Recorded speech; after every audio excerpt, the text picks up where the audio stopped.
Touche. All right, you ready? All right, so first things first. Before we get into learning any of these movement assessments, something that you guys need to be prepared for is if this is going to be valuable to you, any of this, you have to be ready to work for free. Are you guys prepared to work for free to get paid? Okay, good. So, what was that? Perfect. So, what I mean by that is, when I was at Equinox and they're like, hey, full-time coaches, it takes about 6 months to get to be full-time. And this is how it works. You do your floor shifts, you pick up clients on your floor shifts, and blah, blah, blah, blah, blah. After 6 months, you're full-time. I said, I don't have 6 months.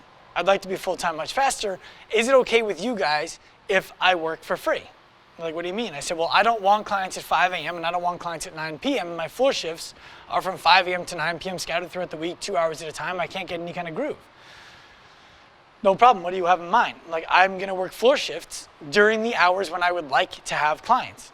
I'm going to be available when I would like to be available because it's better than going home and, playing video games or jerking off and not making any money. So they said, sure, but we're not going to pay you. Like, there's going to be no pay. I said, that's fine. I just want to pick up clients. So while other coaches would get their 5 floor shifts and bitch and moan, they'd come to the gym. It's like their day to do floor shifts. They'd be like, guy didn't put his weight away. And then go over there and put the weight away.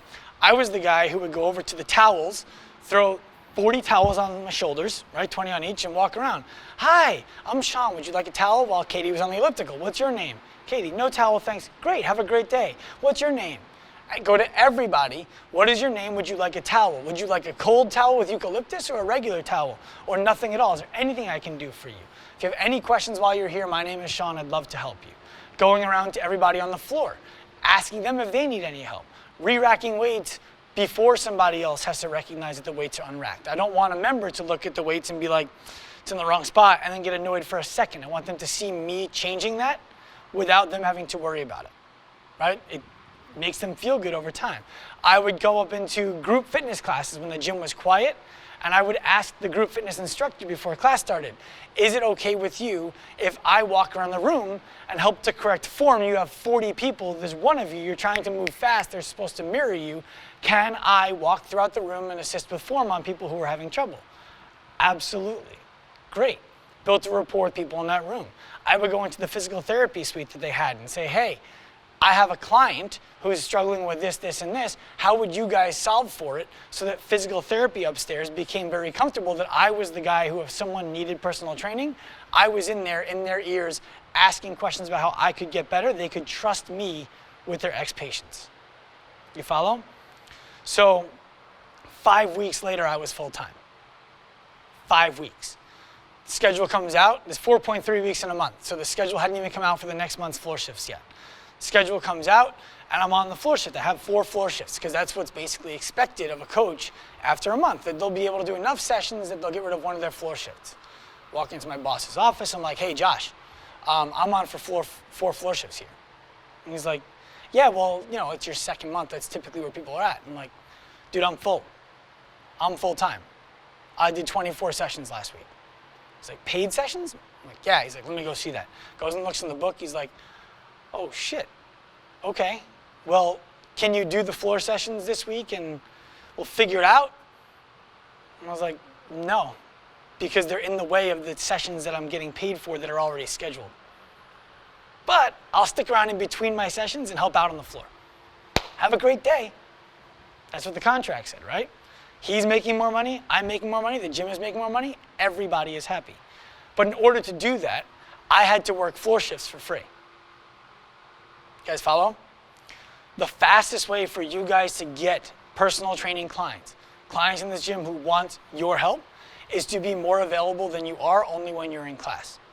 If you have nowhere else to be, you should be here asking whoever's running class, how can I contribute? Right? Tyler's running class, walk up to Tyler, hey, what's going on today? What is something that I could walk around the room and take out of your hair? All of a sudden, there's 2 coaches in class. It's more valuable to the gym, it's more valuable to the members, and they're building a rapport with you where they're like, oh wow, every time I would go to do a deadlift and my head was down, Katie came over and she's like, no, eyes straight ahead. she recognized this small stuff. It builds a rapport and it builds trust between you guys and the clients, who otherwise, how many classes a week do you coach? 11. 9. Whenever. Depends. What's an average? 6. So we're 26? Around 6? 32? Okay. So you guys have 48 classes a week? 52. Okay. So, Some of them rotate, depending on. okay. So think about the amount of exposure that you guys have to each client in the gym based on the number of hours that you're here. There's 52 hours in a week and 6 of them, give or take, you guys are coaching. And they're probably not the same 6 every week. Am I right? Okay. So if you want to start to be able to build a rapport with people, you need to be here building a rapport with people, giving them value that they didn't expect. It's called the unexpected love, right? Understanding this movement assessment is a really great way to pull somebody out of something really quick. You guys are doing a strength piece or snatches or something, and they just look like a disaster, or class just ended and their whole workout looked bad. Come over here, I want to check something out real quick. You can try to touch the floor, and they're like, and they can't do it. Now you have a conversation to have and value to add to their day, as opposed to, we're going to modify that next time. How? I don't know. Why? Because it looked like crap. Can I be a pain in the ass for 1 second? I would love that. So you mentioned poor Sally snatching in the corner, hiding from me. Yes. And then you mentioned this guy deadlifting all the class, looking like shit. Uh-huh. Where? That never would have happened. Like, Sally wouldn't have been able to hide in the corner, and that guy wouldn't have been able to deadlift. We would have had plates under it, we would have given a kettlebell, like something else would have happened. So is there a disconnect here where, like, No. we're assuming that, like, things are getting under, like, getting shushed under the rug? Absolutely not. Okay. What you're saying is that you control the room well enough to see how that person needs to modify and how this person needs to modify and what needs to change here and what needs to change there. What I'm saying is that's good. That's really good. What's better is understanding exactly why they need to make that modification and how you're going to progress them individually so they don't need to make that anymore, and that you can't possibly spend enough time doing that for them and control the rest of the class at the same time. So that speaks to, like, we were talking the other day about what's, you know. Yeah. It's a good question, though. Does that answer it for you? Okay. All right. So I'm going to write up the assessments on the board, and then we're going to go through each of them.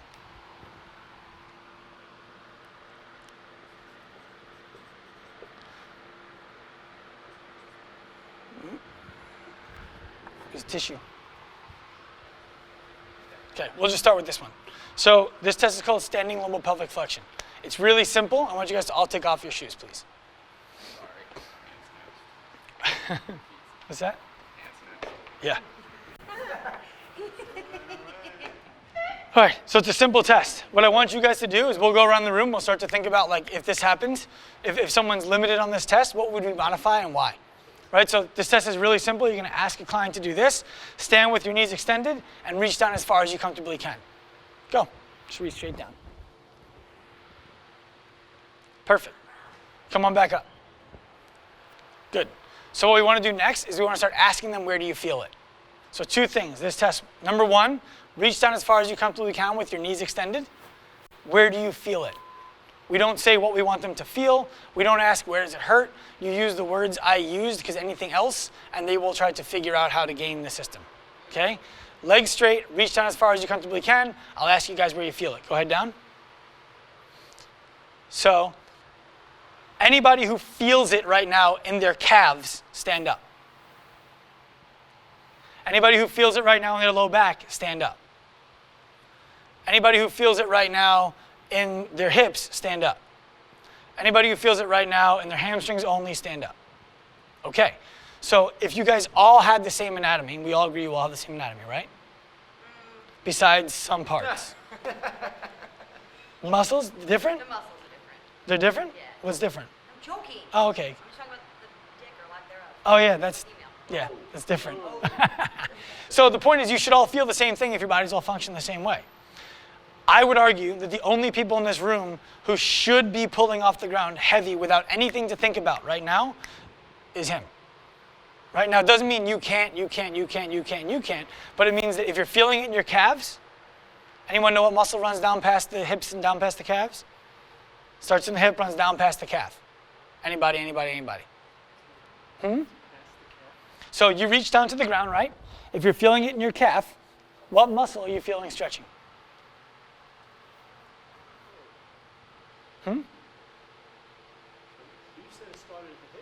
Yeah, I'm giving you a little bit of a clue.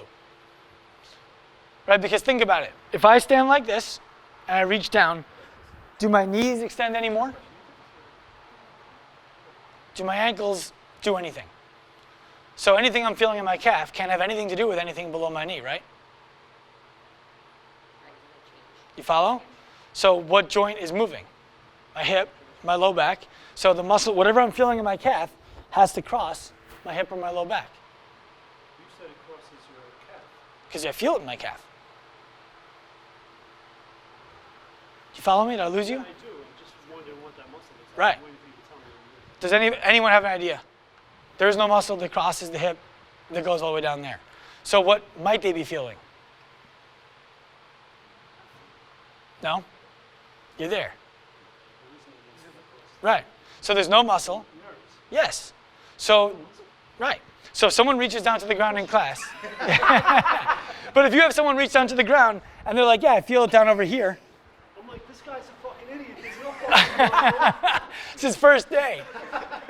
Right? So if they feel it in their calf when they go down like that, they're feeling nerve tension.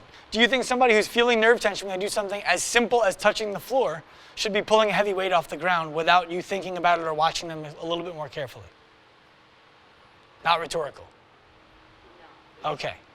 Right? So again, the emotional component, we don't tell Jimmy, hey, since you're feeling it in your calf or in your low back, I don't want you to reach down to the ground. But we want to be aware that, hey, if you're feeling this in your calf before class even starts, and you start to feel anything in your lower back, or you start to feel stuff that will get a little bit more intense in your calf, we're going to shut that down and lift the weight up a little bit higher onto a plate. Follow? Because the sciatic nerve is under a lot of tension that we don't want it to be under. Any questions about that? Simple test, you guys can do that in the beginning of class with everybody at the same time. Hey, we're deadlifting today. It's not Diane, but I want everyone to reach down to the ground and stand up when I tell you. If you feel it in your calf, you can show them first your calf is down over here. If you feel it in your calf, stand up. They stand up, you watch them. Any back pain lately? Yes. Okay.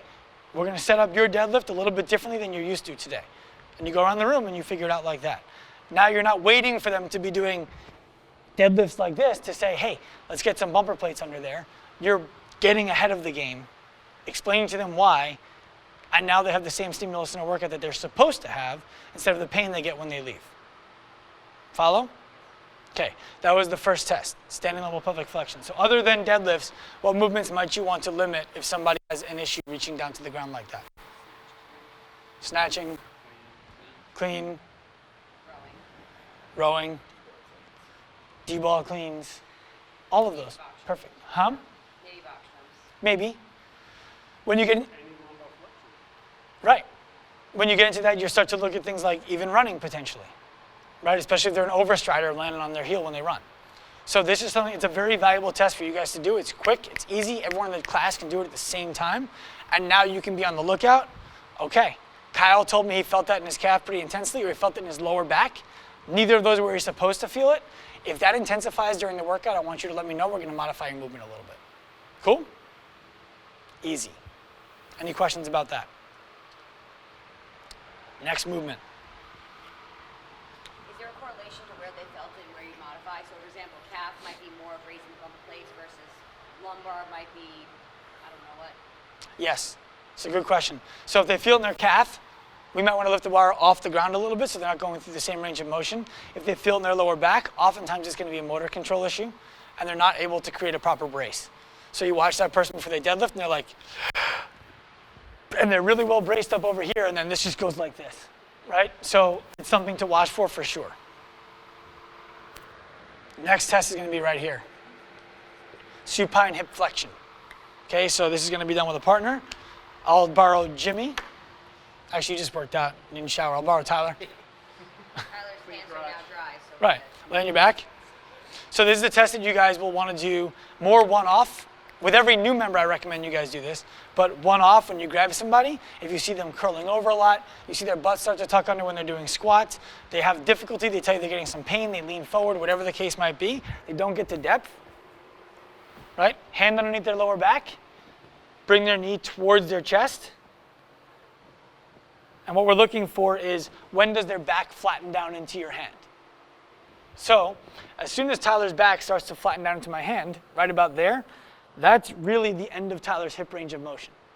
If I go further, you start to feel it in the front of your hip? You're smiling. Is that a yes or a no? No. Okay. I don't know why. It's okay. It's because your whole butt's lifting off the ground, right? But so, as I push this down, his back is just rounding, rounding, rounding, rounding, rounding. That tells me he's out of range of motion for his hip. So I might come out here and see if he's better out over here, and he is. To me, that means Tyler's left leg should be out here when he squats. I'll come around and do the same thing on the right side. We want to see what his range of motion is. If I get to here, and that's as far as he goes, and his back starts to flatten down, what movements might be difficult for Tyler? Anything squatting, right? So this is when you tell somebody, squat deeper, squat deeper, squat deeper. You got to get lower. You got to get lower. Then they're like, I'm trying. You pull out a med ball, you put it on the ground. They're like, okay. And they still can't get to it. Or they get to it, but now they look like a dog taking a shit. That's why. They've run out of range of motion for their hip, and it's not a good movement for them. You guys have any questions about that? So in that scenario, it's a box. What's that? In that scenario, it's a higher box. Yeah. Keep them from going any lower until they. Okay. Elevate the height, go to a single leg, go to a lunge, right? There's a lot of different ways to modify it. But I want you guys to do is split off, grab a partner, and test this with them. So you and Rob are partners. Tyler and Kyle are partners. And you're going to test both sides. You guys should be pros. Got it. So you're gonna want to go. There you go. And now just bring his knee to his chest. Does it matter how he starts? No. Like, is the anyone like starts off extended? Okay. I mean, yes, but we're not going to be that fine. Push down here. Yep. Why am I pushing down? I thought I was pushing up. You're just pushing towards his Yeah. chest. Right there. What do you feel with that? Right in his middle lower back. Hit me. Okay. I feel the hitting, dude. Okay. And what do you feel in the front of your hip? Anything? Nothing yet. So now watch. Go. I mean, a go. little bit tighter Yes. to start. A little bit, right? Yep. So it's just a little bit. A lot of people can be like, no, I don't feel any pain with that. Got it. It's not about pain. It's that right now we're starting to jam the structures between the femur and the acetabulum. Yeah. And I already know if you go out this way more, Mm-hmm. if you move your knee Yep. Which I'm about to, but you're also on me. and come out here, Yep. now try pushing down. Hold on one sec. Okay. Right there. Try going a little further. More, but Right. You feel the same thing? Yeah, I felt a twinge in my So there you on go. the other side. Right. So you actually probably better off squatting a little bit more narrow than you think you would. At least on this leg. Yeah, okay. And now let's try the other leg. You're going to be much better off with your lead leg on the ground. all right, well, my back, I can't. Okay, then I don't. can't lean Then over don't. him. Then don't. So how do I do that? The way you were. However you need to get into position, I you just can. can't reach out in front of me. Okay.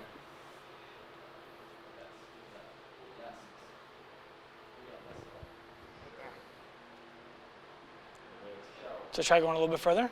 Does it get it more aggressive on you? Mm-hmm. So she's feeling it really well because it's immediately after she says right there, you start to feel it. So that's really good. So what that says to us is he can squat to depth, right? Right. That's deep enough to be a full squat. But if you try crashing into the bottom for a clean or a snatch, That's where I go wrong. Now Mm-hmm. on this side, when I came out to the side, you were able to get further. So this side. Yeah. so left leg goes out, right leg goes straight. Right? And now, That's exactly my issue. So what's your issue? that this my right leg, tightness in my right hip, Mm-hmm. and the bottom position. Perfect. So we'll Your talk about that. recommendation would be to actually modify your foot positioning and your where you're pushing your knees out to accommodate that, as opposed to like. Yes. Interesting. Okay. So let's switch. You evaluate her. How'd it go over here? How'd it go over here? Good. Did you get full range of motion though? Yeah. Okay. How'd it go for you two? Good. I have a. Right about here. Yeah, and that's how I'm gonna finish. Yeah. All right. So that's about the bottom. That's the bottom of her squat right there. And now I'm feeling that push down. But see, you can go more. I felt her push down, but she went a little bit further than that. So then when you're coaching somebody like that, you let her know she can go a little bit wider on her squat. Okay. Right? Good. All right. So guys, let's bring it in. Let's talk about that test real quick. Oh, the other side. What? What? So we're building strength. All right, so the person who doesn't have full range of motion for a squat, one, you got to build strength, and two, they have to loosen up. They gotta get loose. They gotta do something. You got to Besides gain. strength. You got to gain the range. Right. Then you got to gain the strength in the new range. Right. If you can. If it's bony stop, it's not going to happen. So two questions that we got that were very valuable. What do you do if someone's limited in their range of motion? They got to get that range and they got to get that strength, right? Yes, if they can. No, if it's bony and they're not going to. Right, we actually had someone fly out one time from, I don't remember where he's from. I actually think he drove from Albany. And his hips were so bad, he felt the pinch when he would go to deadlift. We actually had to switch his hand position from a mixed grip to in front of his hips. That guy's not going to get full range of motion anything. His anatomy is not built in such a way that his hips are going to allow it to happen. So you have to be aware that, hey, unfortunately, unless if you get surgery, this is your range of motion. Now, when you're coaching that person in class, saying get deeper, you're not only you're not doing anything, you're making their life miserable. Right? So that's what I mean by, not that you weren't modifying correctly already, but now you know exactly why you're modifying and when it's appropriate. The second question was, so, forget which one of you, but what if one of the knees is good here and the other one is better out over here? Do we? Yeah, so Rob was saying that one knee was better out in front, the other leg was out to the side a little bit better. Yeah. And you let, that's what you should squat. So 20% of people are going to have asymmetrical hip sockets, meaning that one goes straight forward, one goes out to the side, goes in, whatever the case might be. If you try to have someone whose hip socket goes out, squat straight ahead, you're taking all of their mechanical advantage away. This is where that person would want to squat. And that's okay. That looks weird to you, but it's exactly what their body would want to do. Do you follow? Perfect world, yeah, your feet both go straight ahead, your knees go straight down, and you come straight back up, and it's beautiful and everything is great. And everyone sees the Olympics, and they're like, that's what it needs to look like, but that's why those people are Olympians, because their bodies allow them to do that. Follow? Okay. Next test is really simple. We're all going to do this together.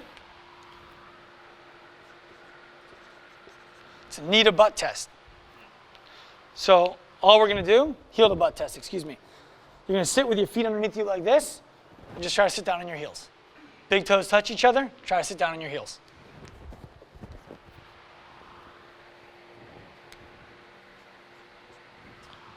Is anybody unable to do that? Okay, we're looking for two things. Number one, do both of your heels touch your butt? Number two, can you slide your hands underneath your ankles? Okay. Generally, this is going to be a test people are going to pass, and they're going to pass it pretty well, but it's not going to be comfortable. Don't worry if you're not comfortable right now. But if somebody can't do this, it becomes very obvious. Right? They don't want to do it. What do you think somebody who can't do it like this, they have knee pain when they do this, what do you need to limit for them? They get knee pain when they do this and they can't get the full range of motion. What would you be thinking about limiting for them? Definitely pistols. Okay, for sure. For sure. Jumping lunges. Yeah, anything that's going to be a dynamic opening and closing of the joint, full range of motion, you're going to want to limit. So squat cleans, squat snatches, because they're not going to be able to titrate the perfect range of motion to catch in the bottom, not to do damage on their knee. And their body will stop them, leaning their chest forward, shooting their arms back, and all of a sudden they look like they're doing a pass-through with a barbell and a snatch. Right? So for these people, power cleans, squat down. Power snatch, squat down. When you feel like you can't go any further, come back up. That's fine. That's your spot. Because now when they're on tension, when these muscles are tight, it's actually going to limit the range of motion even more. You follow that? You're compressing the joint. The other thing with this, these people often won't like running because one of the most common reasons why this occurs is meniscus damage. Meniscus damage in the knee or an inflammatory process in one of the tendons. So running, all that pounding and that eccentric load is going to be very symptom driving for someone with like that. Cool? What do you mean? Like, is that something that's part of that shit? So shin splints is going to be more for the person who can get their heels to their butt, but they're like, you can put a baseball bat underneath their heel, underneath the front of their ankle. That's a person who, when they go to run, they're like, and you're like, that guy looks weird when he runs, right? Or they do a clean and they go, and you say, you got to jump. You got to jump for that clean. They're like, okay. They're like, no, like, jump like you were going to try and dunk a basketball. And they're like, huh? Like, that's how I jump. because they're not getting this. They don't have this. Do you follow? So that if they're running like this, I'm exaggerating, of course, these muscles are going to be on all the time. That's going to drive symptoms for them for sure. Follow? So it's good to know, because now the person who thinks they hurt themselves at the CrossFit gym doing a clean, it's like, no. You hurt yourself doing a clean because you didn't respect the range of motion that you have and you tried to go further than you actually own. And that's your job as coaches to know where do they actually own. Follow? Any questions about heel to butt? Okay. Prone, heel to butt. So this test is exactly like the last one we did, except you're going to lay on your belly. So Tyler, lay on your belly for me, please. And you're going to come up, and you're going to grab the client's ankle. Now remember, if they already failed the knee test, there's really not much of a need to do this. They're gonna struggle with this too, and it's going to be painful for them. You don't want to wrench on their ankle, or on their knee, excuse me. So if they're good on that one, we're looking at their low back, kind of the seam that crosses here, bringing their heel to their butt, and we're looking to see, does the back extend more than it was when it started? Do the hips run from one side to the other? So if you guys watch Tyler, I'm going to block his knee so his knee can't come flying out. I bring his heel to his butt. What happens? Hips go that way, right? Okay. They extend and they rotate to the opposite side. Do the same thing on this side. Let's see what happens. Same thing. It's actually a little bit more pronounced on this side, right? So again, he can do everything in the gym because he's got the full range of motion, but it hurts his back every time we do it. I imagine it would hurt yours too. Yeah. So the thing about this test is it's what we call our extension intolerance test. This is people who fail this test. What's happening, I won't make you guys quiz on it, is the only muscle that crosses the knee and the hip that can move the back like that is called your rectus femoris muscle. Sartorius is long. There's a lot of slack left in it, so it won't drive this much change. But your rectus femoris muscle starts on your ASIS and it runs down to the bottom of your kneecap. When we flex the knee in a prone position, we put tension on it. If it doesn't lengthen properly, it's going to pull the hip with it, forcing extension. So they'll run like this, and you guys have seen Tyler run, right? Run an extension because their hips have to be forward, running out in front like this. For these kinds of people, box jump workouts are going to be difficult. Double unders might be difficult. Kipping on a bar might actually drive some pain if they have an aggressive enough forward and backwards kip, especially if they're really, really good technique-wise. Their feet stay together and their legs stay fairly straight. This is going to drive symptoms. Here's the problem I have, like, those are all my best movements. Yeah, You know? I get it. But like, you That's- do that, it's like it crushes my back. So, perfect situation, right? I'm walking up to Tyler, he's a client in my gym, and I want to be like, hey, this drives you pain, we got to fix this. And he's like, dude, all those things that you want to fix on me are already what I'm really good at. Cool, that's fine. Do you experience back pain from time to time in the gym? Yeah. Okay, do you want that to go away? Yes. Okay, then forget about how good you are at pull-ups. Let's solve this problem. You'll still be good at pull-ups when we're done, but you won't have back pain when you run. Yeah. Right? That's the point. Cool? Jimmy's got a question. Yes, Jimmy. Go ahead. So when that's happening, is that the facets? It's like the facets touching each other? So what he's talking about is in your spine, we have these bones called facets. I'm simplifying, right? But so if this spine extends, this is the back, this is the front. If this spine extends back, this bone and this bone could potentially rub up against each other, and that's where pain could be driven from. Yes, potentially, but that's going to be really, really severe cases in people. Okay. It's more the structures between these that become symptomatic. Discs start falling out of my spine. Potentially, but more than this is actually more common than disc injuries with extension, or people who have stenosis, spinal stenosis. What stenosis is essentially that the canal where the spinal cord lives is thinned. Those people will like flexion because it actually makes the canal a little bit larger. Extension makes the canal smaller and it will drive pain for them. Right, so those people running uphill is great. Running on flat ground is a disaster. Understand this? Is that good for you? Okay. Easy way to clean this up for people, for you guys, building stiffness through here, it will force relaxation through here. It's just relative stiffness. His quads are much stronger than his midline, that's all. So he can't control one while the other is moving. Next movement we're going to do is ankles. And you guys have an Instagram account? Yeah.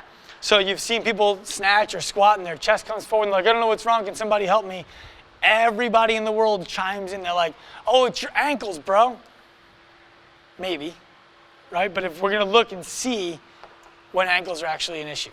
We've had coaches at CrossFit South Brooklyn, they have a chiropractor in there who does that. Like he watches people squat and he's like, don't air that. He watches people squat and he's like, oh, it's your ankles, we gotta work on your ankles. The coaches there have come to us and been like, hey, just so you know, I've seen people doing this. I've gone up and measured their ankle. It's been totally full range of motion. They're like, why'd you do that? I'm like, oh, just curious. Go back to rolling your ankle, right? It's like, we want you guys to be able to not waste any time while you're doing this stuff. So what we'll do is we'll grab an iPhone, because they're about 5 inches, and we'll come over to a pull-up break. Yeah. Look, does it look familiar? All right. So, real simple test here. What I recommend you guys do is one day you do this as a gym because you don't have to use your iPhones then. What you can do is get masking tape, which is about 1 inch thick, and you'll set it up so the front side of the masking tape is 4.5 inches from the upright, which means the back side will be 5.5 inches from the upright. You can do it on the wall as well if you want. But the upright is easier, you have a target. Now what happens is when you walk into class, ladies, put your toes on the front side of the tape, men, put your toes on the back side of the tape. Every class now measures their ankles before class starts, just to see where they're at. Just collecting data, right? All you're gonna do, put your big toe on the line like this, and then you're gonna try to get your knee to the upright without your heel coming off the ground. You'll notice mine comes off the ground, right? And I've worked on this a lot. It used to be like 2 inches for me, and now it's like 4 and change. But when you try this, what you'll see is that people who catch a snatch, for example, with poor ankle range of motion, might be a little bit forward and having to bring their shoulders back. They might catch their cleans forward. They might just squat forward. Their wall balls might be forward. And what happens is, the way you guys can become even more valuable to somebody than potentially their doctor is, hey, I have shoulder pain whenever I do snatches. They go to the doctor. What's the doctor gonna say to them? Stop snatching. Stop snatching, but why? And let's assume stop snatching, then okay, you're not gonna snatch, I'm sending you to physical therapy for what? Shoulder, okay. We're gonna get to the shoulders in a minute, but what if their shoulder range of motion is full, but their ankle range of motion is so limited that when they get to the bottom of a snatch, they have to be here, so their shoulders are excessively wrenched on. Is the problem their shoulder that they're going to get worked on? Well, maybe now, but Right. it wasn't in the first place. Exactly. So they're going to come back to the gym, healed, rehabilitated, I'm good to go. They snatch again. It's like, damn it, it's back. Now they go to the physical therapist and maybe CrossFit really isn't for you, and they're gone. All you got to do is change the way their ankles move, or modify the movement to address the way their ankles move. Follow? So grab an iPhone or something that's 5 inches wide. Should have brought something like that. That's my bad. I have a, Huh? that's mine. I have a tape measure in my bag. All right, so let's just do this right here. We'll just do one example. And you guys can all try it on your own after. Just want to review it. Let's bring you up. Yeah, mine are different. Huh? My right and left are different. Okay. So for the record, guys, the reason why we set this up in front of an upright is some people will just dive their knee all the way in and cheat to get there. When someone knows that you're giving them a test, they're going to try to pass the test, no matter what they got to do it. So go ahead and try to bring your knee to the upright. All right, and that's not bad. If it was 4 inches, it might actually be okay to go here. 4.5 is the ladies' length, 5.5 is the men's, and we're testing you on a men's length. So let's go to the left side.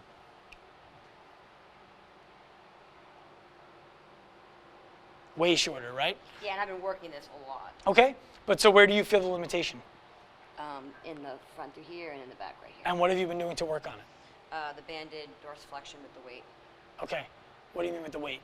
With a weight on my leg, so I have the med ball or a kettlebell on my And is thigh. Ray writing that for you? Yes, sir. Okay, so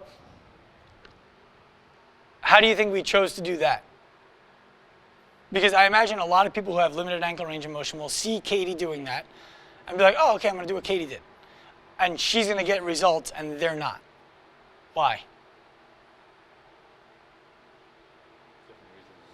Right, different cause for the limitation, right?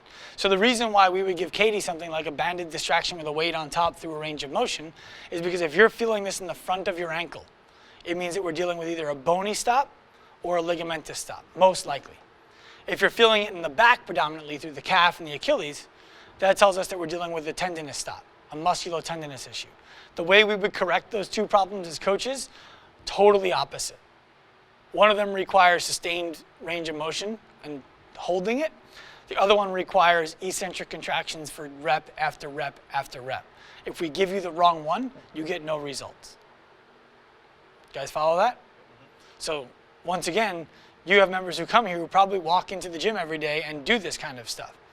You can now take them, measure the way their ankle moves, and say, this is limited, but it's for this reason. I think that intervention is going to be worthless for you. Let's do this one instead and see what happens. You guys get that? Your value goes up to the member. So to your other point, the reason why Ray has me doing the one he has me doing is because that band is pulling that part and distracting it a little bit and helping that create more space in there? Okay. So what our coach has Katie doing is gapping the joint and then holding the end range. That's how we actually lengthen ligaments. It's how we create joint space. And then I imagine he has you doing things to reinforce that range of motion immediately afterwards, or no? Yeah, like the squats. Right. Press outs. Yeah, so immediately following the new range of motion, we build proprioception with a movement that incorporates the new range of motion. Then she'll go back to this, and then she'll go back to the reinforcement, then back to this, then back to the reinforcement. Follow? Any questions about this test? We're breezing through it because I can give you guys access to all of this stuff online, real easy, and I don't want to spend most of the time going through the movement assessment today. Cool? All right. What would you modify if someone has really badly limited ankle range of motion? Squatting stuff. Squatting, well? Okay. What else? Sometimes like push jerks or shoulder overhead stuff. Jerks, shoulder overhead stuff potentially, Olympic lifting, maybe running, maybe double unders. Right? It's all going to be dependent. Rowing. This is a great thing to know for somebody who's rowing, because oftentimes these people will have knee or low back pain. What's the immediate scale typically for someone who has knee or low back pain when there's a running workout? Get on the rower. Get on the rower. So what's going to happen is they get on the rower, they go into the catch, and what happens? Just like in a squat, their heel lifts off the ground, and now they start to round their back. And now they're here, as opposed to being nice and firm through the movement. So you might want to actually put them on the rower, but then put your hand here and say, this is where you're going to go to. When you go back in for the catch, this is your range of motion. After that, your heel lifts off the pad. Follow? Okay. Any questions about lower body stuff? There's a lot more stuff that we could do for the lower body in a clinical setting, but as far as a gym setting goes, if you guys are doing those tests, you are so far ahead of everybody else, it's insane. And you're going to spot 99% of the problems in this gym before they happen. Cool? All right. Shoulders. Let's borrow you. You're already here. So we're going to do 2 shoulder tests and a wrist test. Can you turn and face me? Come a little closer so we don't bang your arms. What we're going to do is we're going to ask Katie to bring her arms, elbows straight, out to the side as far as she can. Try to get her arms to her ears. So everyone come stand behind her. Is that as far as you go?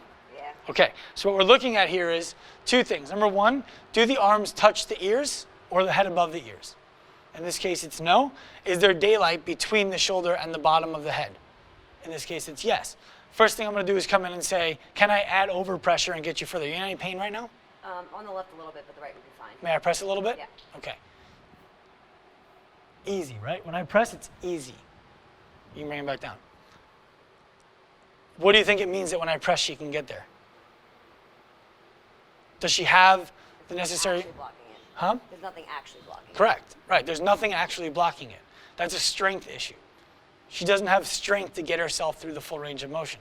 So if we give Katie banded distraction for her shoulder, and lacrosse balling and foam rolling, might not be that effective. But if we give you holds in static positions overhead, pressing to an end range with a hold, that is going to gain the range of motion that she's looking for. Now this is fairly limited, so I'm not really that worried about it, but it's something to note. There are people who get to here and you go to push their arms, nothing's happening. Right? I know one of them. Like, go ahead and push that. There's nothing happening there. That's just my shoulders change shape from throwing a ball for 17 years. Okay? So somebody like Katie is just about there, but she has a little bit of pain at the top in the left shoulder. So what kind of things would you guys want to consider limiting? You can turn around now. You don't have to, but you can. What would you consider limiting? All right, multiple choice. Snatch? Not so bad. I'm supposed to give the answer. Oh, sorry. I thought I was It's part okay. of this. Okay, So sorry. no, it's good. So most people say snatching, right? Because they think like, well, but when you snatch, you're out here. How about jerking? And for me, it's strength. It's not range of motion. Sure. Like so for me, like if you asked me to do a strict press off my shoulder, you'd be horrified right now. I believe it. Yeah. What about But your jerk? It's great. How about your catch position in the jerk? It's more because my back. It's okay. Does it cause you any pain in the shoulder? No. Bringing it down does. Okay. Right? So 0 to catch and then bring it back down causes pain because she goes to a place that she's not really that strong at the top, and then bringing it back down is kind of an adventure. Right? Snatching is fine. Strict pressing, just weak or pain. Pain. Okay. Well, and weak, both, I guess. But yeah. Right? But so it's not a range of motion issue, it's a strength issue. Right. So that's what you work on. Any questions with that? Okay. If it was really bad, and some like mine, for example, really bad, I can do everything that's going on in the gym. I can do pull-ups. I can do muscle-ups. I'll jerk. But it's not about can you do it. It's about how often should you do it and how intensely. So if we walked in on a Monday and we were doing 30 muscle-ups for time, and Tuesday was work to a heavy 3 jerks, I might have to pick and choose which of those days I was going to do as written. So let me ask you a question. So I saw you earlier today butterflying. Mm-hmm. One would argue that someone who's already a little bit internally rotated and has a hard time being overhead shouldn't be dropping from the top down. So you're mitigating that because you know how to control it and you know your volume. Mm-hmm. But like, would you stand up to somebody like that and be like, I don't think you should butterfly? It comes down to the emotional component of the client you're working with. Mm-hmm. So for me, if I did 3 rounds of that, I did 15, 10, 5. I ended up doing 35 pull-ups. Right? If I was doing that with a 5-minute break for 3 more rounds, okay, let him do it. But then tomorrow I might check in, hey, Sean, how were your shoulders today? Before class starts. Because now you know I have this shoulder range of motion limitation. Right. Instead of me coming in and being like, hey, shoulder's a little bit messed up from yesterday. My wife thought I should have taken off today, but I came anyway. You're like, yeah, that's to be expected. You know, we know your range of motion is a little bit limited. So today, instead of the jerk, I want you to use dumbbells and I want you to press. Right? And that's a really easy, I would be like, cool, I'm down with that because jerking is probably going to hurt my shoulder. She came up with a solution before I had to come up with one myself. But you don't want to tell me I'm not allowed to do jerks or I'm not allowed to do pull-ups or deadlifts if I can't touch the ground because I've been doing it and there's no problem. You don't want to be the person who throws an emotional wrench into my entire day. Okay. Follow? Next shoulder test. Let's use you again because we already used you for the first one. Can you lie on your back? Head there. Yep, you're good. Simple test. Legs straight out. All I want you to do is you guys are gonna watch from the top to start. Bring your right arm over your head as far as you can with your elbow straight. Try to touch this finger to the floor. Good. Bring it back down. Try the left arm. Okay. Bring it back down. Try both arms at the same time. Okay. It's very clear, right? She's really working on that left side. Bring it back up. Relax. It fucking hurts. Yeah, it hurts. Where does it hurt?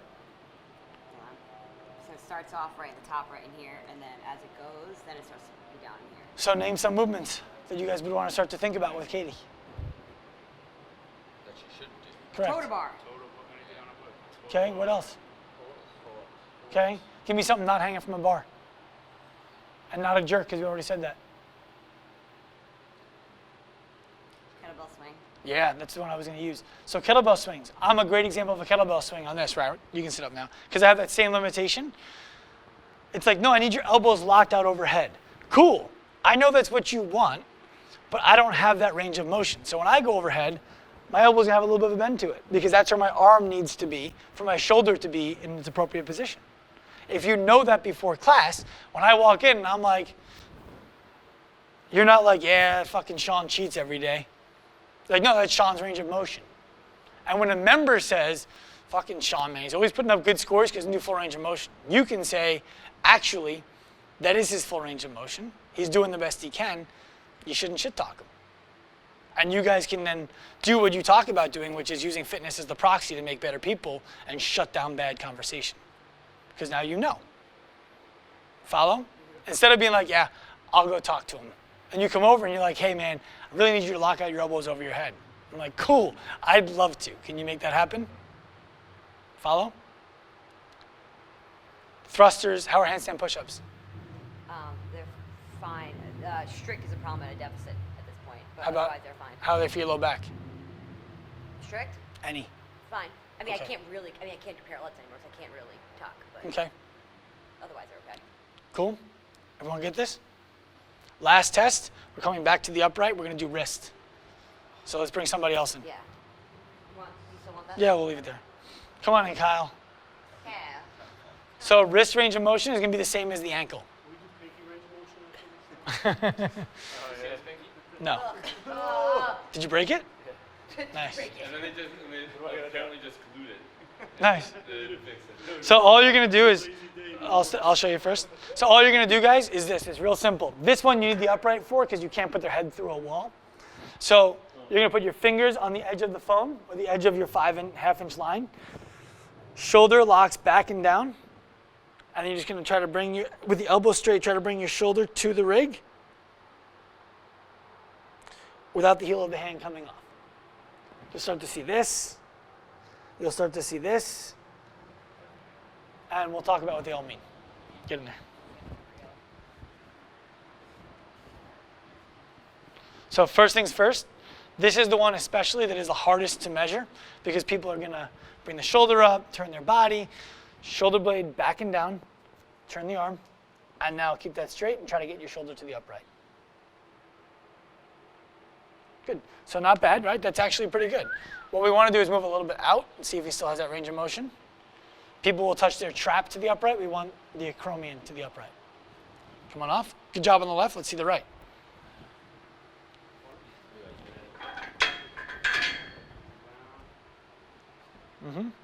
Lock that shoulder back and down first. Good. Go ahead. Okay. So much harder. He's not there, and he's not even at his shoulder. We have like a solid 1.5 inch gap, and now he's trying to get there, so he gave us one of these. Competitive Kyle, right? Good. You can come on out. Thank you. So, what do you think that's going to limit for him? What's going to be difficult for him? Front squats. Front squats? Anything front rack? Does it bother you? Right. It's got to go fingers, right? It's not the lat. People don't have lat issues that cause them not to be able to front squat. Very, very, very, very, very rarely. Most of the time it's going to be the wrist. Every once in a while it's a stiff shoulder capsule that doesn't allow them to touch their elbows in the front with their hands like this. So try that while we're at it. Just try to bring your elbows forward, touch them together, get your hands. There you go. Come on, Katie. Jesus. Oh, it's embarrassing. Please don't film It's okay. So flexible wrists will make up for the inability to get yourself into this position. And also when there's a bar on your hands, it kind of forces the external rotation. Some people are limited in external rotation of the shoulder. But if they can do this, it's not their shoulder that's limiting their ability to get into a front rack, it's their wrist. You guys follow that? So handstand push-ups, how are they? So fine, I changed the movement, right? And that's fine, but this is if you guys know this stuff before it all happens, your conversation with the member is totally different than, hey, I need your hands inside that box. Try to point your fingers straight ahead. And you're like, yeah, I get it. Like that would be ideal if I could do that, but I can't do that, so I do it like this. And they might make the change for you while you're there, then you walk away and they're back to what they were doing before. Opportunity is to see this kind of stuff, grab these people and say, hey, I think we can make an improvement on that if we work on it. Would you like to improve on that? Would you like to be more comfortable in your front rack? Would you like to not have to hear chest up when you're squatting because your chest is already up? Would you like the impingement in your hip to go away? Would you like to be able to do pull-ups or to snatch or to run without experiencing the pain that you're experiencing? Yes, but I thought that's supposed to happen in class. Aren't I supposed to get that in class? No. That's too specific for us to do for you in class, but let's talk about how we can build that out for you personally. Do you understand? That's beyond the value of making somebody have a better class. That is the value of the movement assessment. It gives you a reason that slaps somebody in the face where they're like, yeah, I need to solve that problem or I'm going to have to modify for the rest of my life. Get it. And then they're in. Follow? There gonna be some things that you can't overcome. Absolutely. But just working with somebody one-on-one, let's say, for example, we can't change your wrist range of motion, right? Let's pretend. Maybe we can, maybe we can't. But we can't. Okay. What are all of the things in the gym that that's going to affect? Let's evaluate how each of them occur and see if there's a better way for you to do them so that other stuff doesn't become a cascade of injuries because of it. Yeah. This is an anatomical deficiency that we're not going to be able to change. But that doesn't mean that you have to suffer when you do this, when you do this, when you do this, when you do this. It doesn't mean when you walk into the gym, you're going to have to be like, God damn it, it's handstand push-up day. My wrist is already hurting me a little bit from work. Like, just don't feel like going today. You can change that for somebody ahead of time if they're willing to work with you. Follow? Yep. And that's where I feel like you guys, where personal training changes. It's no longer a session where you're getting somebody fit. That's what class is for. It's a session where you're creating a new groove that they can come to class and grease. Get that? And that's why you can do it through both coaching in person to make sure the technique is correct and through programming because now you know they're doing it right. Well, now all you need to do is progressively load it and they're going to get better at it. Yes? All right. Any questions about the movement assessment? All right. Let's go talk about how to actually build this whole thing into you guys making some money. Cool? Let's go in. Tyler, we're starting again. All right, thank you guys. We'll hang those out in a minute. All right, so this is an important question because it will probably indicate whether or not you're actually going to make any money doing this or not. So, honestly, right, it's just us and the camera that's going to put this on the internet. So, I'm going to ask you guys each a question. I want you to answer me honestly. Do you coach for the money? Yes. Do you coach for the money? Yes. Why do you coach? I like winning. Huh? I like winning. I like going. Okay. I do make money, but I don't coach for it. Okay. Do you coach for the money? Okay. To me, what this says, you said you don't coach for the money, you don't coach for money, you three do coach for money, and you do. If that's true, he can stop paying you guys. What's that? No, I understand. You don't coach for the money. I just found a check that we paid you for $600 for 2016. This is what I'm doing. I told him that's mine now. I just need to get that back. But it's important that you guys understand that I recognize that you, even though you guys said yes, I know that you're not like, I need to make a buck, so I got to go figure out how I can coach to make a buck. I know that you said no and that you said no because you're like, no, it's not the only reason why I coach. I enjoy coaching. I would do it as a hobby if I could afford to do it as a hobby. There's a lot of things I could do that I make a lot more money doing. Sure, I get that. But if you weren't getting paid at all, you'd have to stop doing it. Right. So you guys coach, you don't coach for the money, but you do coach because of the money. Do you understand the difference? Or excuse me, you coach for the money, but you don't coach because of the money. I would coach a lot more if I made a lot more money. Right. And that's the reality. If I said to you guys, if I said to you, hey, you're going to make $200,000 a year as a coach, but you got to quit being a firefighter, would you do it? Okay. I've asked you that 10 times. Said no, You this never guy. said 200,000. 250, I said. 60-50. Right, but that's the point. And here's the thing that I want to make sure that you guys understand, I think is important.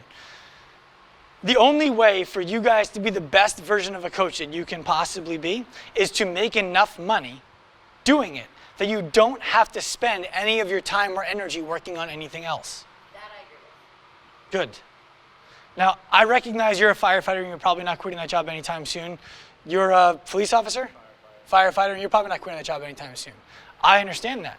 But what that does mean is that you guys are going to leave performance in the gym on the table for what you could be able to do if you were full-time. And that's It's an unfortunate reality, but it's a reality, right? You wouldn't go to the orthopedic surgeon who operates on the weekends in between 24s, right? Doesn't mean you're not good coaches, but it means that you're gonna have to work even harder to keep up with people who can do it full time. So what I want to teach you guys how to do is deliver enough value to make enough money to not have to think about anything else so that you can be a full-time coach all the time. Cool? Full-time professional coach, thinking about it, studying it, coming in with ideas, executing on them, making people happier, making members better. That's what I mean. You can't make enough money unless you can do those things first. It's not like you just raise your prices and then you're making more money. You do a great job, you become more valuable, you raise your prices, you offer a solution to a problem. You guys get that? Okay. Now, none of you guys said you worked, well, you guys said you did, but either way, how do you feel about asking people to pay you a lot of money? No problem. How do you feel about it? Okay? A little awkward? A little awkward. So, how much money would you feel comfortable asking somebody to train to pay you to train for an hour? 80 or 100. Which one? It would depend on what I'm working on. Mainly. Why would it depend? Because if it's a nutrition console, I pay more money, which would be nice. Why? Because it's a greater expertise that less people can provide. The nutrition or the coaching? Settings, then coaching. Okay. So, Well, whatever, call it 80. okay, either way. It's the same amount of time though, right? Yeah. And we're all still gonna die on the same day that we're gonna die on, right? So it's the same time out of your life. It's you that they're paying for, not the expertise you have in this specific thing. They're paying you because they trust you. How many coaches out there right now do you guys think are making more money than you who couldn't hold a candle to the ability you have to coach athletes? A lot? A little? A lot. Ability is important, but ability to make sure people know your value is also important. And the only way to do that is to know it yourself. So I would argue for you, you should charge the same for your time no matter what. And ideally, by the time we're done today, you're not going to be charging for your time at all. Because your time is more valuable than any money someone can pay you for it. Otherwise, you run out of it, which you've experienced in the past. So here's what I think we need to do. Number one,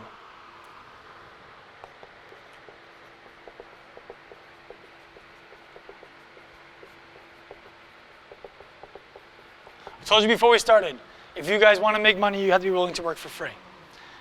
Every single member of this gym needs to get access to a free personal training assessment and a free personal training session. Every single member. How many do you have? 160 members. There are 7 of you. 1, 2, 3, 4, 5, 6. There's 6 of you. Okay?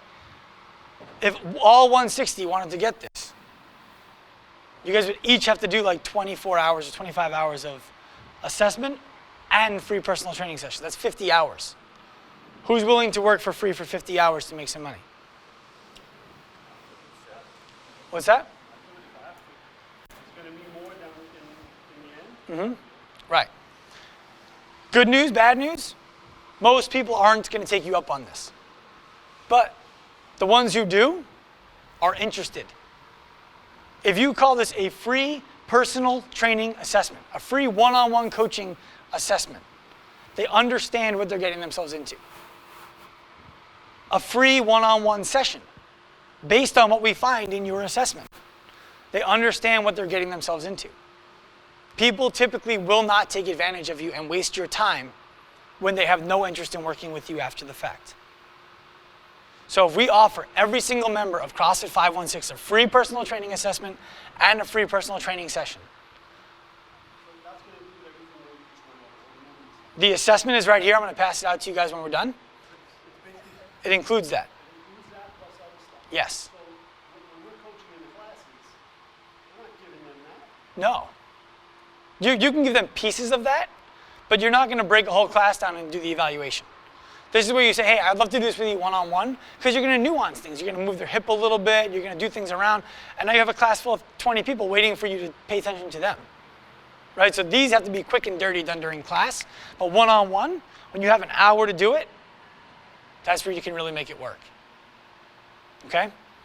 So everyone gets a free assessment and a free personal training session to start. Everybody comfortable with that idea? When they come in for their free personal training session, it has to feel totally different than every other day when they come to the gym. Most people who've done personal training somewhere, especially in a CrossFit setting, maybe even here, are used to coming in and getting a one-on-one group class. Right? Like, here's the movement, we're gonna, okay, good, let's fix it. No real structured plan, and it feels just like class. Why would I want to do that? Now I might as well just come to class and ask you for more of your attention. It needs to feel totally different. So how are we going to do that? 1, after the assessment, which we'll go over at the end, you know their goals, you know their strengths, you know their weaknesses. You're going to write for them a 12 workout program.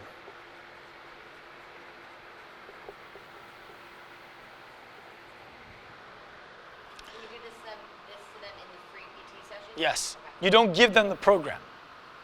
You give them the first session of the program. You execute the first session of the program. So you show them, I have 12 workouts for you that I designed. We're going to go through the first one today. And now most of the time, the trap is you have it on your phone, you have it on, you wrote down one workout, and people watching you in class think you're on your phone. They don't know you were looking at a workout. You have one workout, pigeon scratched onto a whiteboard, and they don't feel like you prepared. So you guys are going to type up on a spreadsheet 12 workouts where they can see workout 1 through 12. And you're going to take them through workout number 1. You're going to have a clipboard that you're going to hold it on.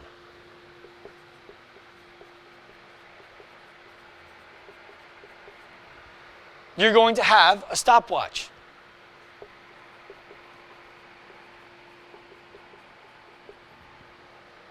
You're going to have a shirt that we're going to talk to him about that is going to designate that you are doing one-on-one coaching.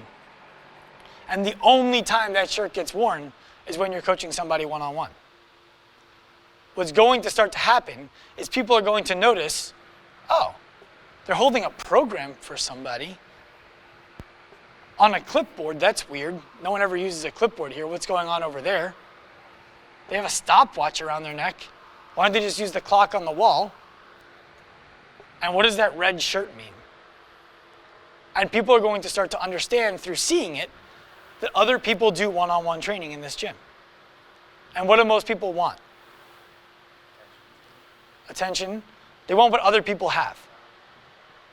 Right? So when people see that other people are getting personal training, that's what they're going to want. If you go to a really good, high-performing Globo gym, where do you think most of the personal training occurs? I'll just skip it for you. Right across from all the cardio equipment. You walk into an Equinox, elliptical, Stairmaster, long stride elliptical, treadmill, all right there where your rowers are set up.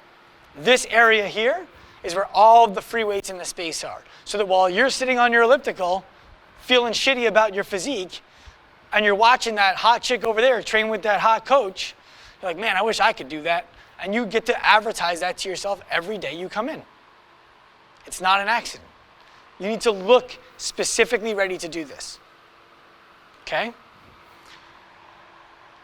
When they show up, your client, you're ready. You're in your uniform. You have your clipboard out. You have your stopwatch on. You have their program on top. You're ready before they're ready. There isn't like, let me go grab your stuff and then we'll go. No, they're your number one priority. You're ready to rock. You inform them, I want you to warm up before you even get in. By warm up, I mean heat up. Just go hop on the rower for 5 minutes. I'll take you through the rest of it. Because the warm up is actually really important. I want it to be specific for you. But heat up for me first, because I don't want to waste your time with you rowing while I'm standing next to you. Okay? This is how the session is going to look. This session, remember, is based off of what you found in the assessment, based off of their goals, based off of their movement deficiencies, based off of their strengths. You're not writing out WODs, you're writing out fixes for their problems. Now, when the session's over, so they bought 12, let's just say your sheet looks like this.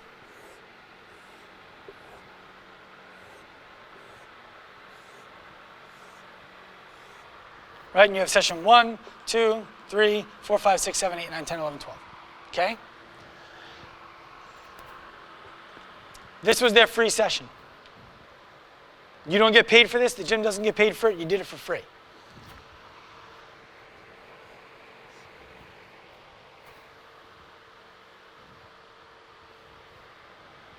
I think we can really help you. Did you enjoy today's session? Yes. I got carried away. I wrote you 12 workouts because I really don't like to do anything one workout at a time. I need a plan to work off of, and I really think we can get somewhere if we do all of this. What do you think? Are you in? You sell it however you're comfortable selling it.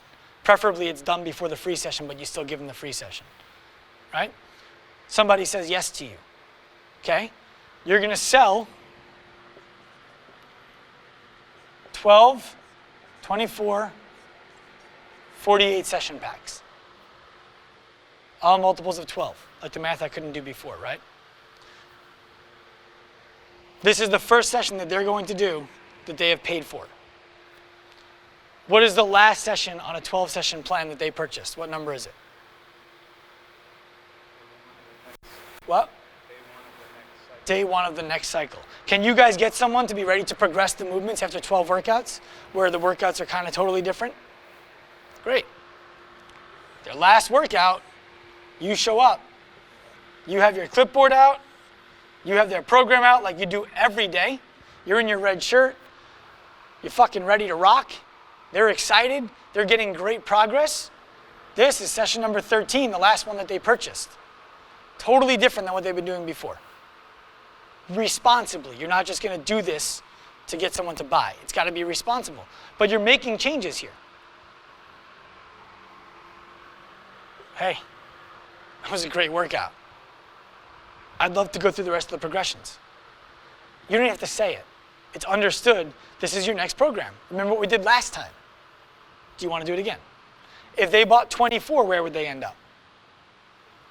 48, right? They're always going to end up on the first session of the new plan. Okay? This is how you build things out for people who you want to be training 2-3 times a week. 3 times a week, really. And we're not talking about all of that. So let's just separate our two types of clients here. This is the person who wants you 3 times a week, who you want 3 times a week. They're a mess. You need more time with them up front.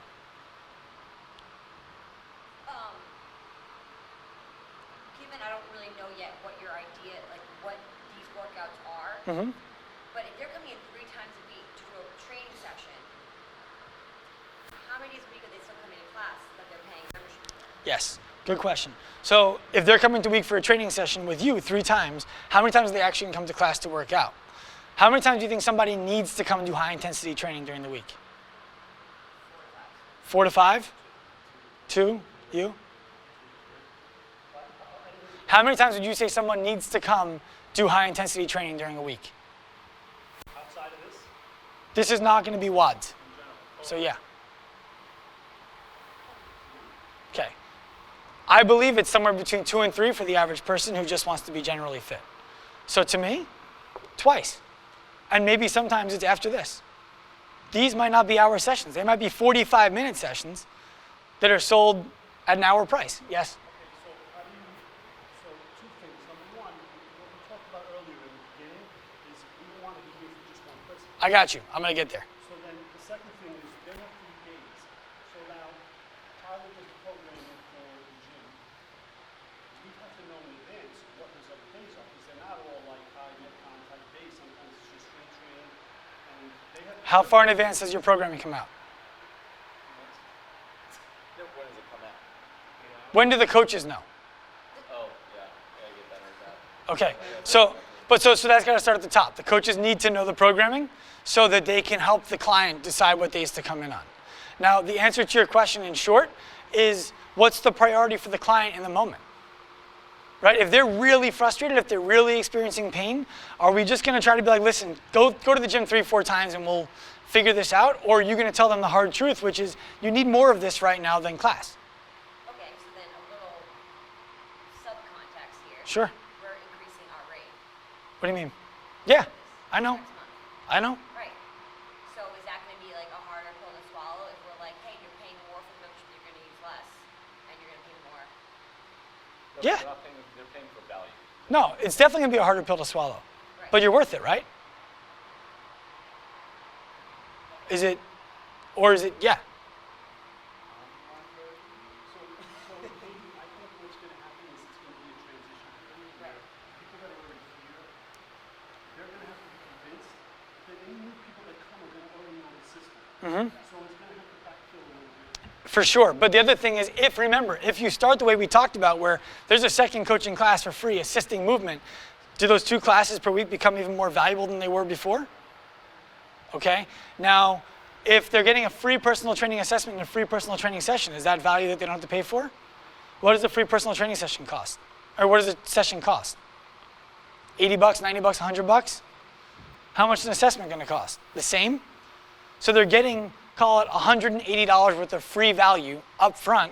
Amortize that over 12 months, they're getting an additional $15 for free every month. Right? Now you can also have member rates and non-member rates for personal training. So if you're a member of the gym, you pay X. If you're a non-member, you pay Y. There's a lot of ways to make sure the value feels commensurate with the service that they're getting. But it's a fair question. And when I said before, I want to make sure it doesn't escape you guys. I said maybe it's not an hour session, it's a 45 minutes sold at an hour rate. I don't mean you tell somebody it's an hour-long session that you only train them for 45 minutes on. I mean you tell them they're 45-minute sessions. This is what they cost. Right? It's the same.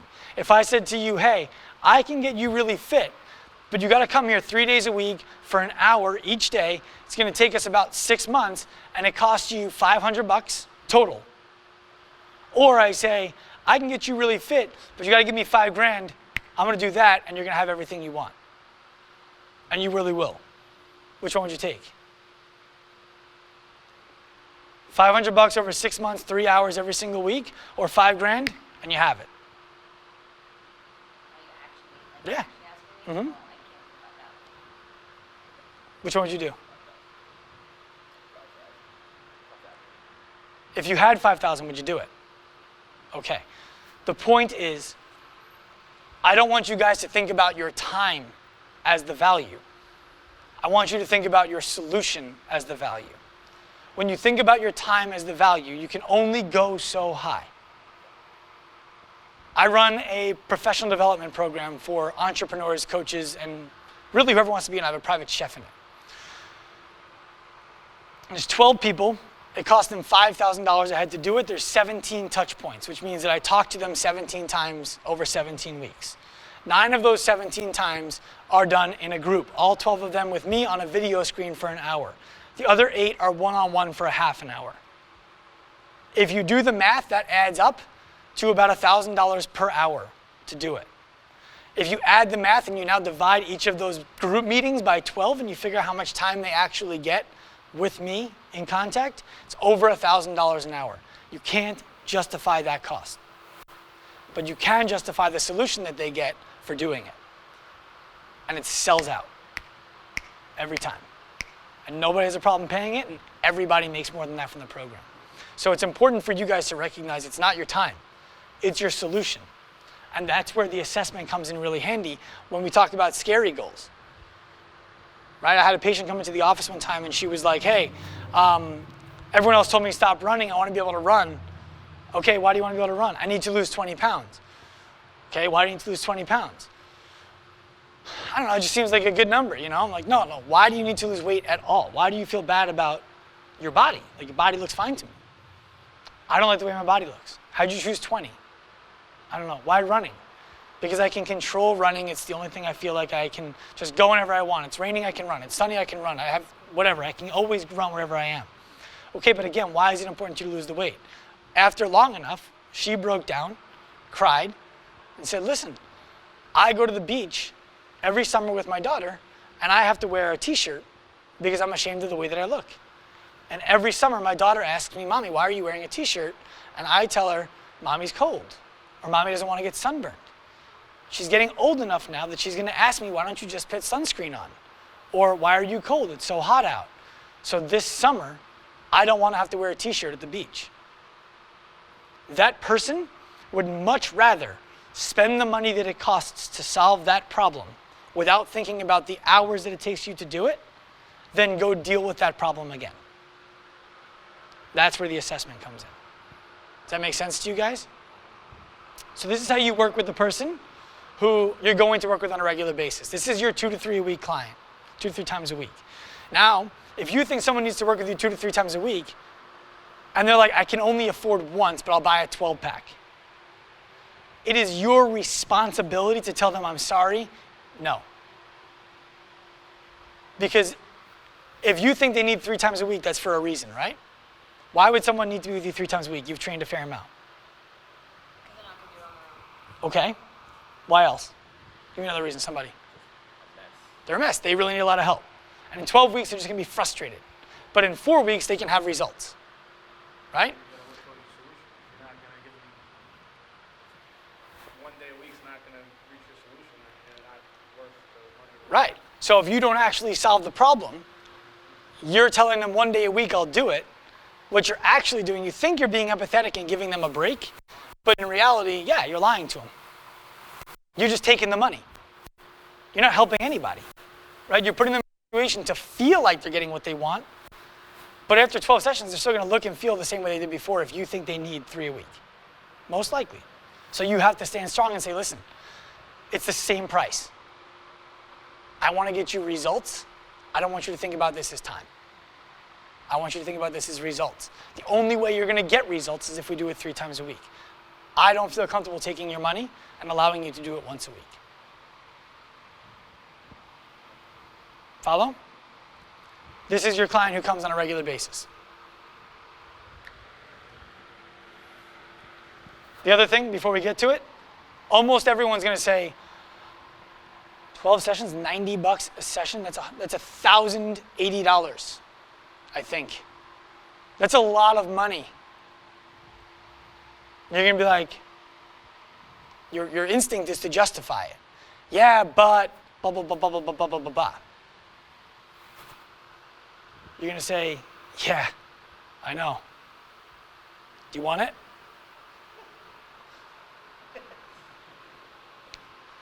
That's it. You know, I didn't make this up. Price is not a real objection. Price is a complaint. Hey, I don't like the color of this shirt. Okay, you don't have to buy it. A complaint is, hey, Jimmy was a real dick in class today. He made me feel little, and that wasn't really cool. That's a complaint. That's something you go solve. This is what training costs. It's not changing. Do you want it or not? Right? Hey, I need something that I can do word processing and surf the web on. I go to the store. They're like, well, this is a computer. This is what you need. There's only one in the world, like one type in the world. It costs $3,000 and it's bright pink. I'm like, I'd really rather a computer that's not bright pink and it doesn't cost $3,000. Like, yeah, I know. I wish we could give you one. This is what we have. Do you want it or not? Cool. I'll take 2. One for my wife too, please. That's what happens. You can't tell someone that they're wrong about the price. You acknowledge that it's expensive, and you move on and ask them if they want it or not. This is your person who is going to come to you once every week, 2 weeks, month. Ideally, what I want you guys to be able to start doing is telling every single new member who comes here, because it's the truth, we believe everybody should do at least one one-on-one training session every single month, and then we provide those people with accessory work to do before or after class to work on the weaknesses so they're not frustrated on a regular basis in the gym. Because that's too hard, too specific to do in group class. Group class is for greasing the groove. One-on-one is for creating it, for carving it. So for these people, they can buy the same 12-pack. And how many months does that get them? If they're once a month. It's a year.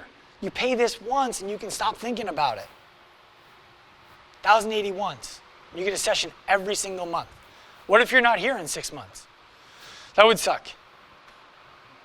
You can do it with somebody else though. You're not paying me, you're paying the gym. Right? So 12 sessions. Then I'm going to write a program for you on Fitbot.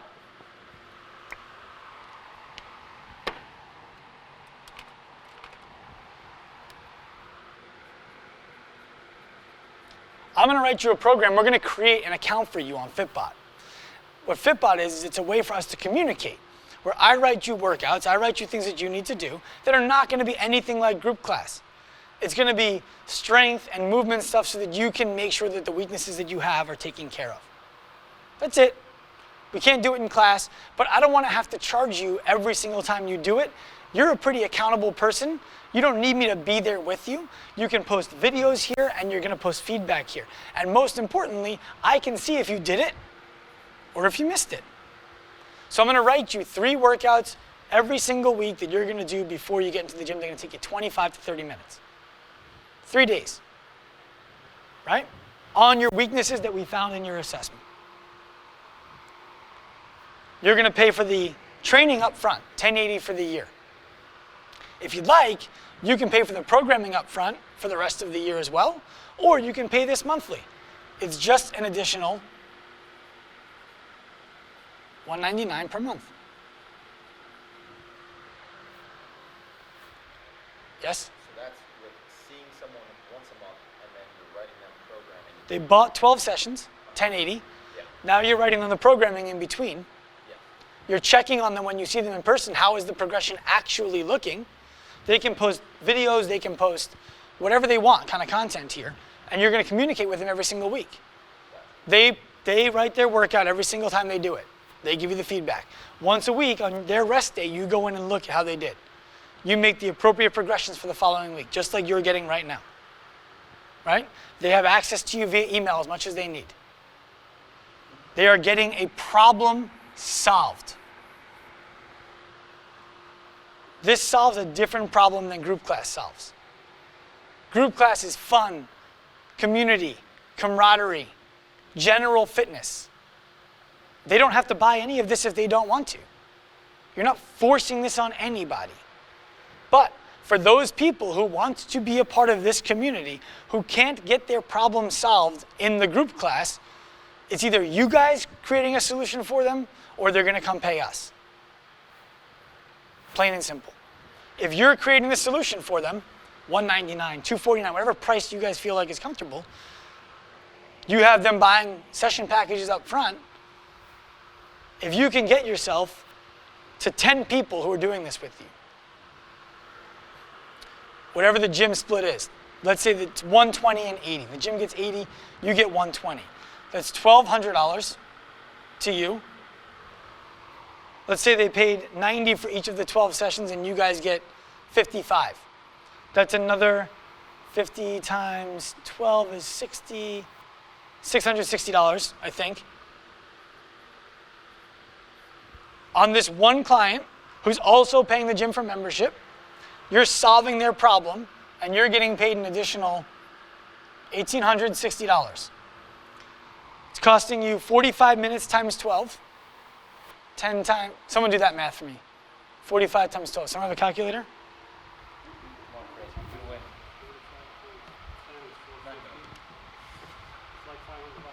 No. How many hours is it?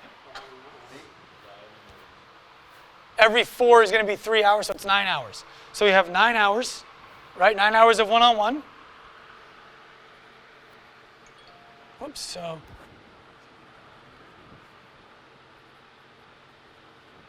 And the monthly that you're getting paid your $1,200 for, actually that's the wrong number. Even if we leave it there, 100, the gym splits and you split. If it's $100 and it takes you 40 minutes per month per client, let's say the same 45, just for easy math.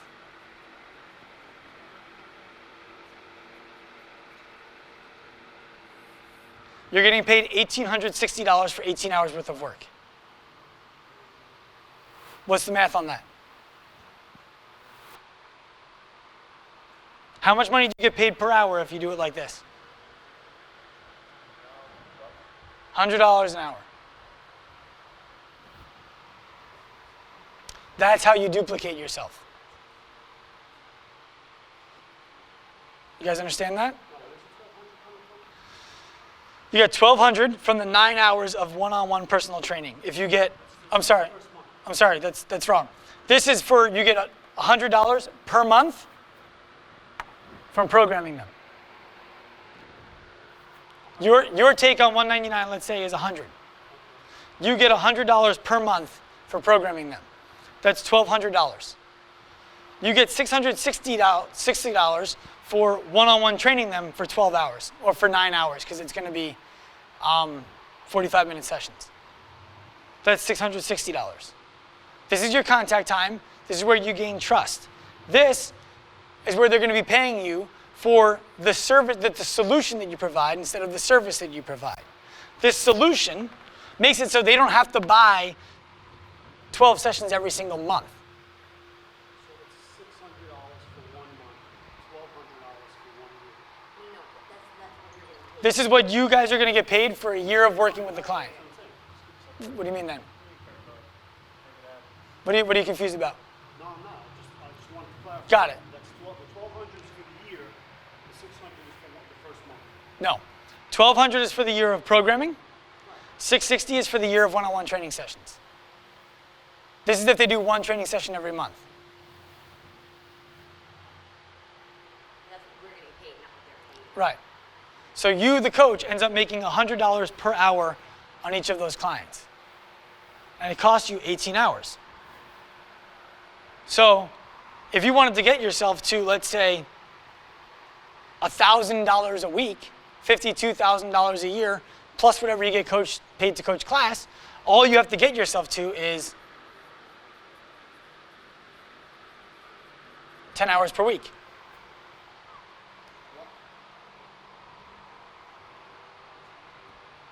You're, Get it. yeah, you gain this right by coaching classes in the gym. You get paid for them, but you gain the right to make this kind of money as a coach in a CrossFit gym by coaching classes in the gym and doing a good job, by being the second person who comes in and assists in class. And you get to make $100 per hour if the splits are 50-50.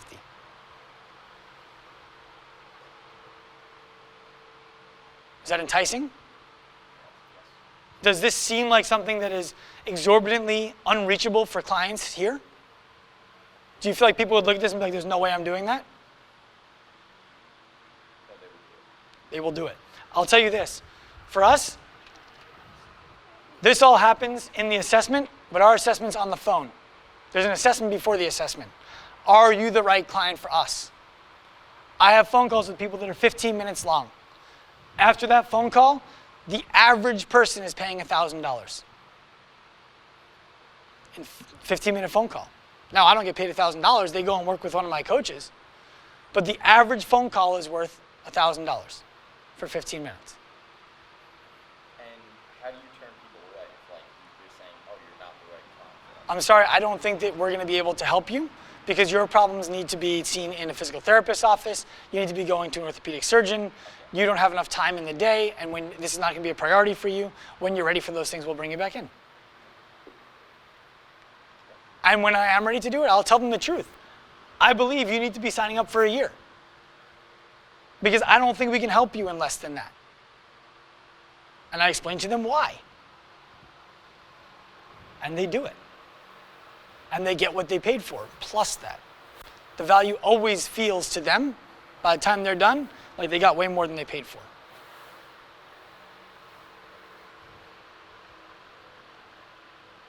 This becomes much easier if your onboarding process is one-on-one training sessions for a bit. Because now people just get used to it. And now you can say a lot of people like to do one-on-one training here. Does this make sense to you guys? Just confusing? Any concerns, any questions, doubts? You will not get to this. You won't. If you don't immerse yourself in this whole process.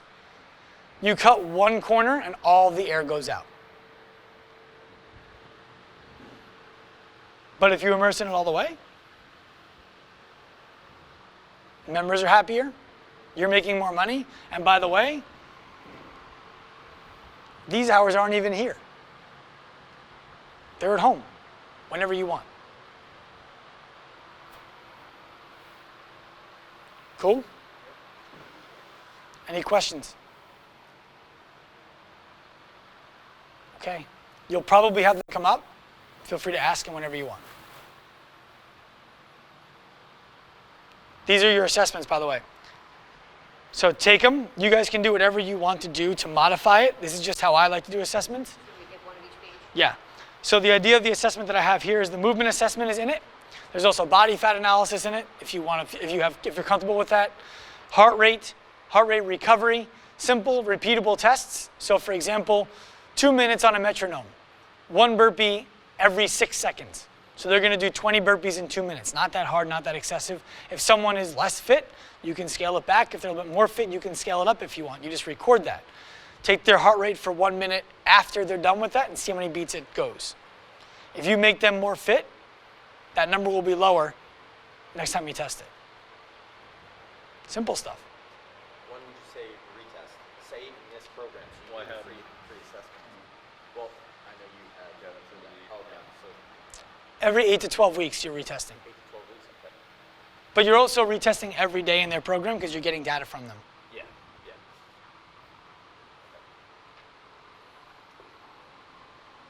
Cool? All right. I have a phone call I have to make, and then I'll stick around if you guys have questions after. Ready for that?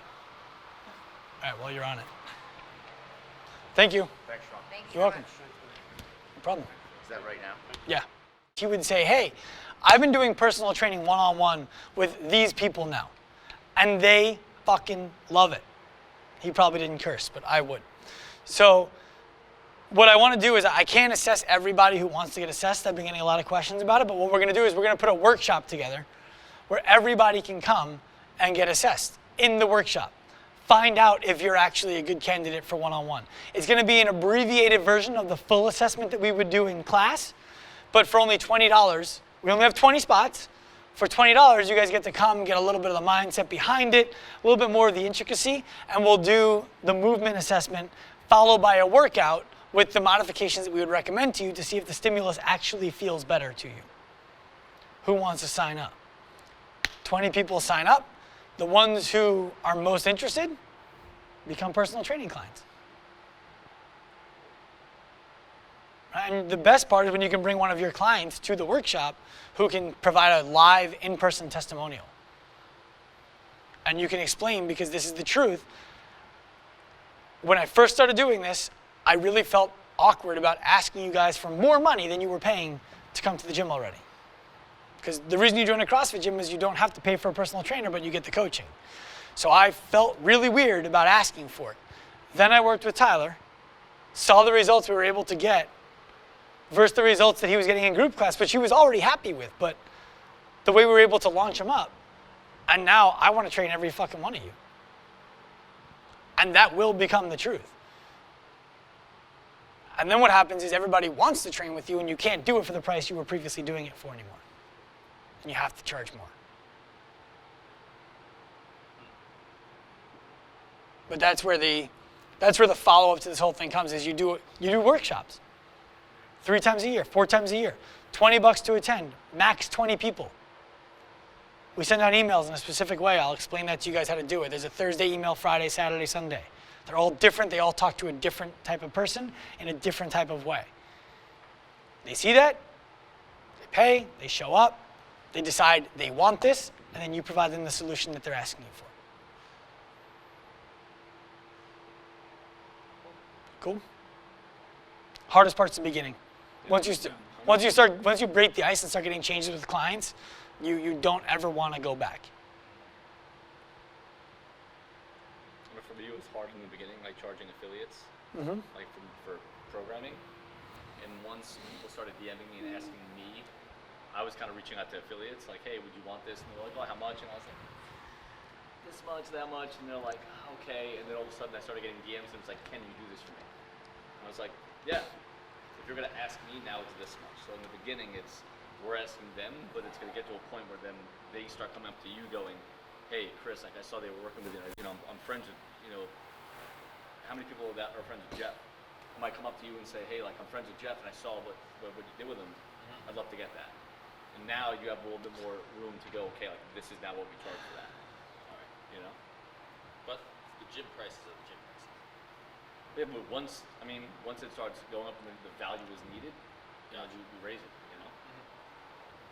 Same thing with the memberships. Like the gym prices were the gym prices, and then we raise the value, we raise the price. You know. The nice thing about having the gym price is you never have to be the bad guy. Yeah, now it's just me. I would love to do it for 60, but Tyler won't let me. And it's the truth, he won't, because no one wins. Yeah. You feel resentment when you train somebody and you're getting paid $30 a session for it. He feel like you resent him, not the client, because he's not giving you all 60 of it. He is annoyed with you because you're giving him a hard time. The client feels the tension. You don't get up for the session. Nobody gets what they want. No, it's been really, it's actually been good, the little pushback we've been getting with the memberships, because there are people that just, we need to raise their prices. And they're like, I know you've been fair and you've been good, in the past, what about now? And I'm like, look, the love I thought I was giving you love by saying, hey, like, I'll drop your price because I know you have you've got money issues, but that love I'm giving you is just unsustainable. Like, if you charge more, we're able to give them more often. You know what I mean? Same thing like he was saying, like, oh, you want to train once a week, but you need 3 times a week. Yeah. I'm doing you a favor, but I'm really not doing you a Yeah, favor. just taking your money. Yeah. And what are you getting out of that? Because now it's your brand. Yeah. Your brand is getting nothing out of it, Yeah.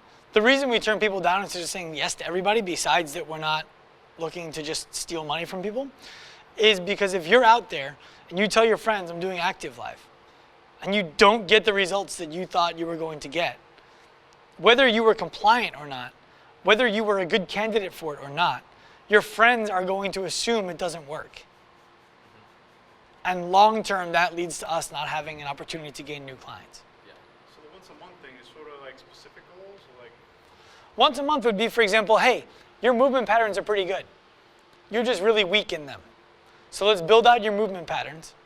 The strength that you need in the movement patterns. You don't need me to stand there while you do presses. so you're going to get value out of the end result because they already Yeah. have good. Someone who's a mess. Someone who really needs a lot of attention, 3 days. yeah, you need to be here more because I'm not confident you're going to do it right, and you might hurt yourself if you do it wrong. A lot of people are messes too. Yeah. A lot of people who like to start out. And listen, people who join here, they know it's more expensive. New York Sports Club is what, like $20 a month? Yeah. Like they're just racing to the bottom.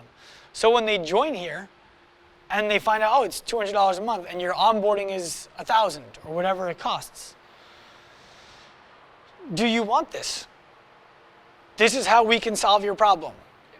Do you want it? There's a lot of other gyms, right? Nobody buys a BMW to get from home to the grocery store. They buy it to feel like they have a big dick on their way. It's the truth. So if you're selling a BMW, you don't sell like, oh, well, do you notice how smooth the ride is? It gets this gas mileage, it gets this, it gets that. And some people probably do. But no, if I get somebody in a BMW next to me and it's a guy and he's looking at a BMW, I'm like, why aren't you looking at a Camry, by the way? Because Camrys are a great car. I don't know, I was, just wanted something a little nicer. Cool, yeah, because you want to feel like a badass. And that's cool. So you're never going to be able to justify the difference in price for the BMW versus the Camry for getting you from point A to point B. Yeah. Or for the warranty, or for the maintenance fees, or for any of that. But if you want to feel like you have a big dick on the way to the grocery store, it's hard to do that in a Camry. Nothing against Camrys. Once the windows down, Rob's just That like, explains it. Right? But you know what? Like that's just the truth. Yeah. I get it. Cool. And you had said that we'll have access to all this stuff. So like, if I'm going to program this for somebody, a single arm strict press Oh, we got on it. Fitbot, I can just tag that right in there. Yep. Okay, We got that. we got that. We got that. Yeah. Every movement demo too. Every movement screen. Well, I mean, I know it's there because I use it. I'm saying we'll have access to it, so we don't have to like. Yeah. Yeah. Okay. Cool. That's gonna be manual labor on his part, but yeah. Got it. Yeah, we just need to learn Fitbot, right? Doesn't it like cost money per client, something like that? I don't know how it works. I got in when like, It doesn't. well, it'll like, right, that's a gym expense. yeah. Yeah. Like the thing is, I'll have that. people often when they see like, oh, I get 50%, I'm doing all of the work. The work is I put this person in front of you. Yeah, I put this person in front of you. I pay the rent here. I marketed to get them into the gym. I coached you on how to coach classes here. I brought Sean in to do this. Like, all of that stuff costs money. I pay for Fitbot. What's that? Two Seans. You know, there's an expense to you for training the client. Yeah, yeah. No, I just want to know, like, Fitbot, we need to learn it first. It's kind of like learning Microsoft Word. Oh, it's that easy. Yeah. I can do it very simply. Sean I'm actually really good at Fitbot, so it's, All right. it's No, like, that's, Yeah, fair question. No, it's quick. yeah. I didn't know. Okay. Cool. Got it. Mhm. Yep. Anything else? Okay. What's a thruster? What's a thruster?